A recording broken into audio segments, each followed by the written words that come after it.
Swimming is a sport. It's a recreation for an individual or a team. That is the general understanding most of us have, but it's actually a life skill.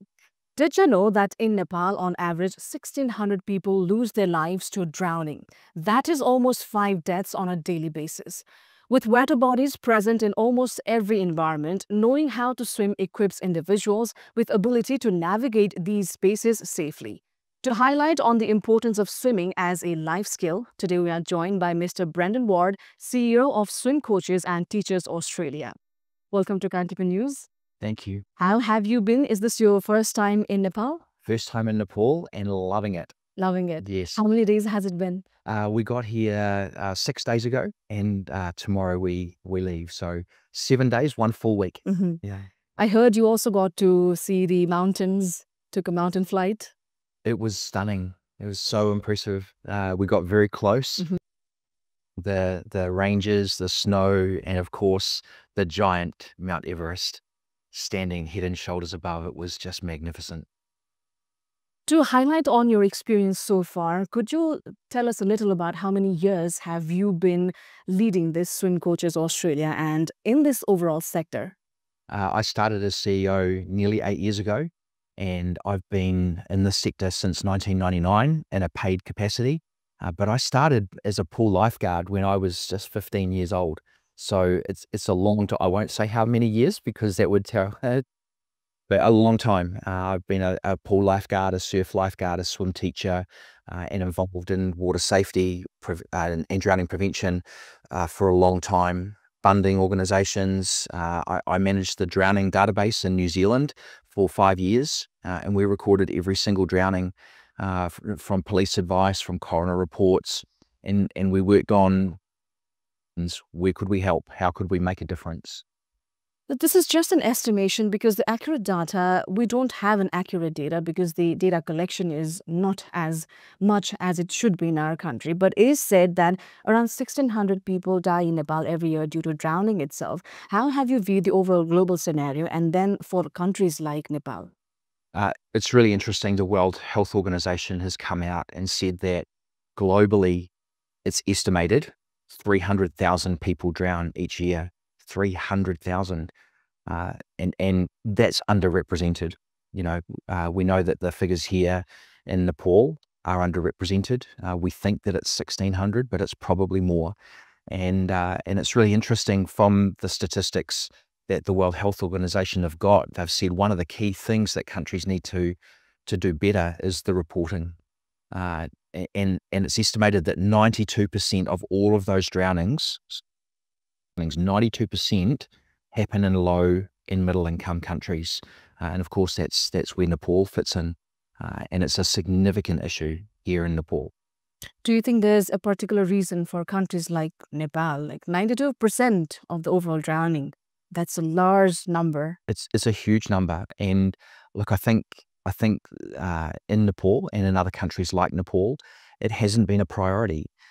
You know, I know in Australia and New Zealand and America, England, swimming is more accepted as a recreational sport, recreational pursuit. And so there's more attention given to it.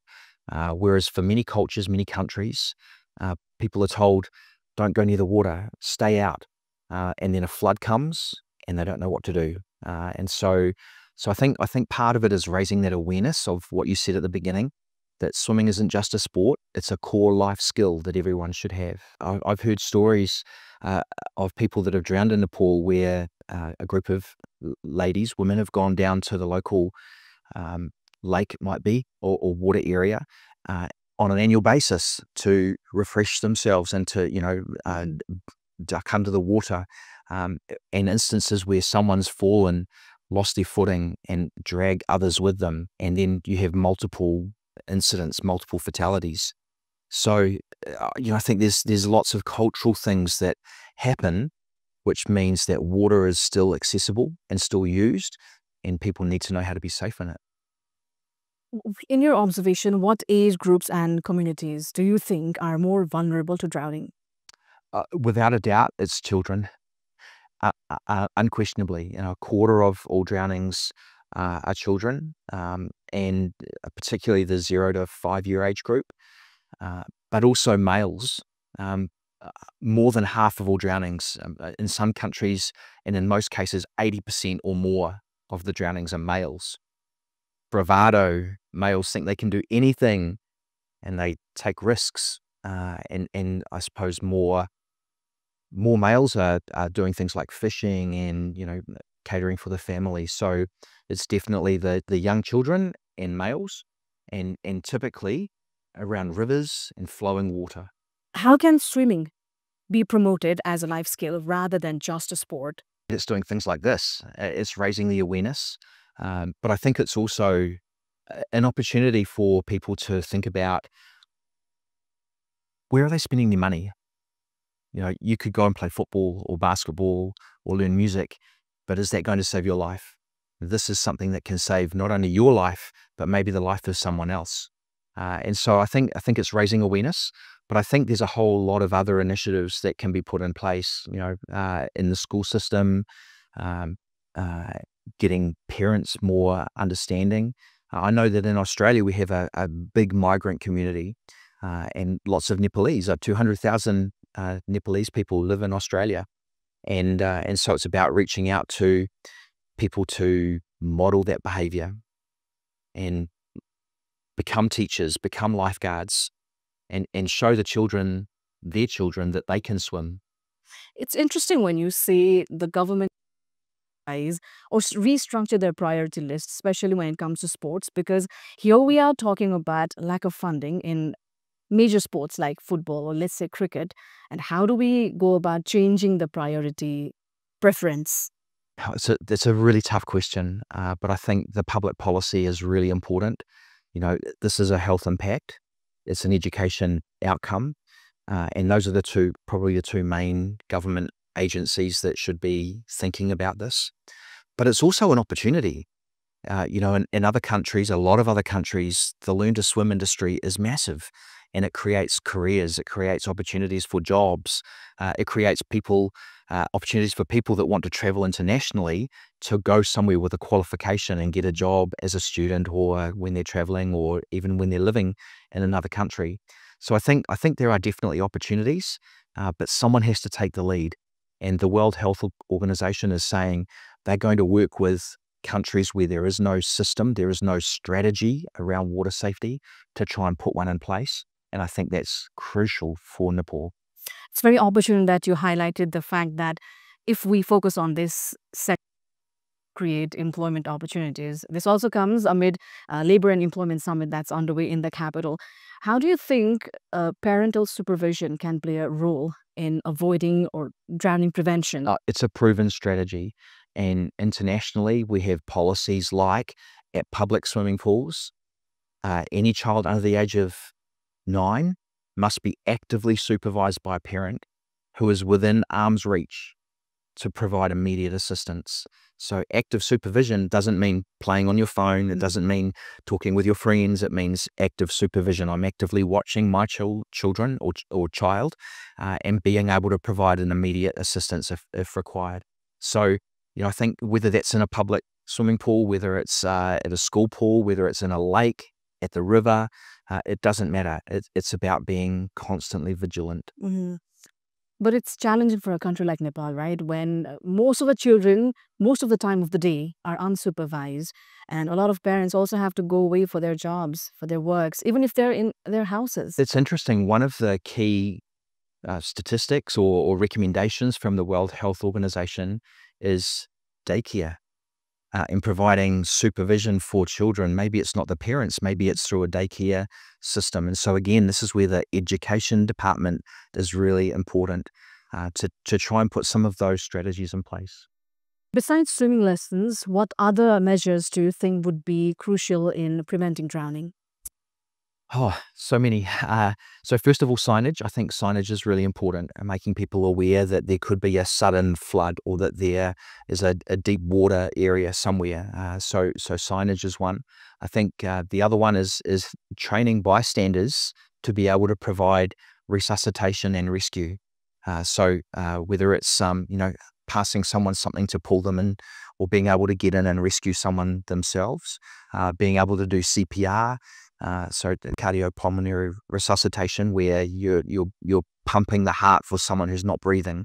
I think we've just spent some time delivering a pool lifeguard course here, so more people that can provide that first responder opportunity. I think it's things like covering wells. There's so many things that can be done, but this race is a key part of it, and it's proven that the most effective drowning prevention strategy is learning to swim, learning water safety skills, how to float properly. We have a campaign in Australia which is called Float to Survive, because if you can float, if you can have a big chest of air and hold your arms out nice and wide and move them around, then you're doing something to save your life. That's something anybody can do. Anybody can do that. Big breath of air, don't panic, big breath of air, nice wide, scull your arms. Could you briefly tell about your engagement right now? You come here as a swim coach as well, and you've engaged with a few students, I believe, in here in Kathmandu. Yes, we were contacted by the Lincoln School, and one of their staff had been at a conference that we had run in Dubai in 2022, and he to Nepal. I want to give our people the experience, and so we had 80 people from 8 different countries come to Nepal and be part of our conference, where we had swim teacher, swim coach, and pool lifeguard courses. We were training people and qualifying them for those functions. And many of those people were from the Lincoln School students and staff. But we also did some fundraising in Australia, and we provided an opportunity for 20 local Nepalese people to come and be part of our program, scholarship for free, because we wanted to leave a legacy, leave an impact. And part of the funding that we received was from the Rotary Club of West Cairns in Queensland.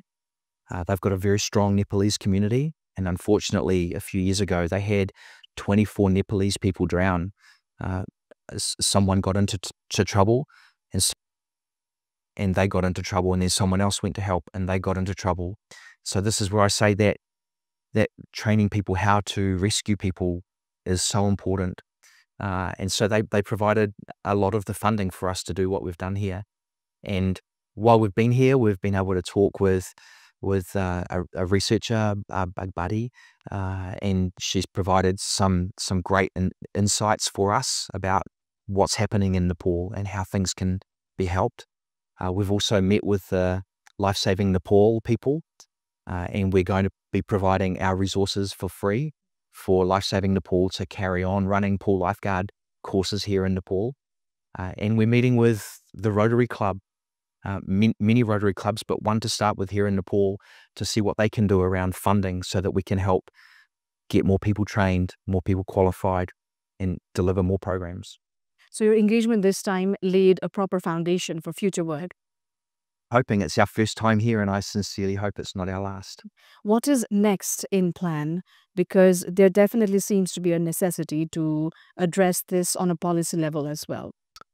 Yes, look, we've had some encouraging conversations with Life Saving Nepal to think about what they do with government, and also the people from Life Saving Nepal, they're my age or maybe older.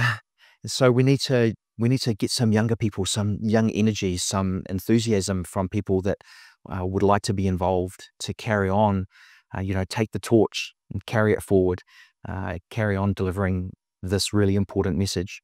So I think for those people to start those conversations at a government level, we're looking at translating our resources into Nepalese so that they can be delivered in local communities.